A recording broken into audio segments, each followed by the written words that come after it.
இந்த வாரம் நான் ரிவ்யூ பண்ண போகிற புக்கோட name the 5 love languages written by Gary Chapman.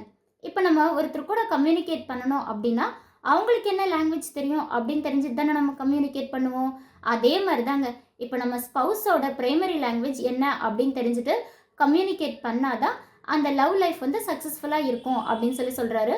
So 5 love languages அது என்னென்ன அப்படின்னு பார்த்தீங்கன்னா words of affirmation, receiving gift, quality time, act of service, physical touch, இதெல்லாம் தான். ஃபார் எக்ஸாம்பிள் இப்போ வந்து உங்கள் ஸ்பௌஸோட பிரைமரி லாங்குவேஜ் வந்து வேர்ட்ஸ் ஆஃப் அஃபர்மேஷன் அப்படின்னா அவங்களுக்கு நீங்கள் கிஃப்டெல்லாம் கொடுத்தீங்கன்னா அவங்க வந்து ஹாப்பி ஆக மாட்டாங்க. அவங்களுக்கு வந்து வார்த்தை தான் ரொம்ப முக்கியம். ஃபார் எக்ஸாம்பிள் நீங்கள் ரொம்ப நல்லா டேஸ்ட்டாக குக் பண்ணியிருக்கீங்க, அழகாக ட்ரெஸ் பண்ணியிருக்கீங்க, சூப்பராக நீங்கள் மற்றவங்க கூட பேசுகிறீங்க அப்படின்லாம் அவங்களை என்கரேஜ் பண்ணால் அவங்க ஹாப்பியாகிடுவாங்க.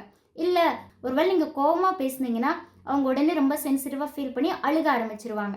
இது எப்படி அவங்களோட பிரைமரி லாங்குவேஜ் அப்படின்னு நம்ம கண்டுபிடிக்கிறதுனா அவங்களே நான் சொல்லுவாங்க என்னை வந்து பாராட்டுங்க அப்படின்ற மாதிரி கேட்பாங்க. இல்லைனா அவங்க அதை செய்வாங்க, உங்களை பாராட்டுவாங்க, உங்ககிட்ட அன்பாக பேசுவாங்க. அடுத்தது குவாலிட்டி டைம். குவாலிட்டி டைம்னா இப்போ அவங்க கூட உட்காந்து டிவி பார்க்குறது, மொபைல் யூஸ் பண்ணிகிட்டே பக்கத்தில் உட்காந்து ஆனால் எதுவும் பேசாமல் இருந்தால் அது குவாலிட்டி டைம் கிடையாது. மொபைல், டிவி எல்லாத்தையும் அவாய்ட் பண்ணிவிட்டு ஃபுல்லாக அந்த 5 மினிட்ஸ் தான் 5 மினிட்ஸ் அவங்க கூடவே ஸ்பெண்ட் பண்ணணும் அப்படின்றது தான் குவாலிட்டி டைம்.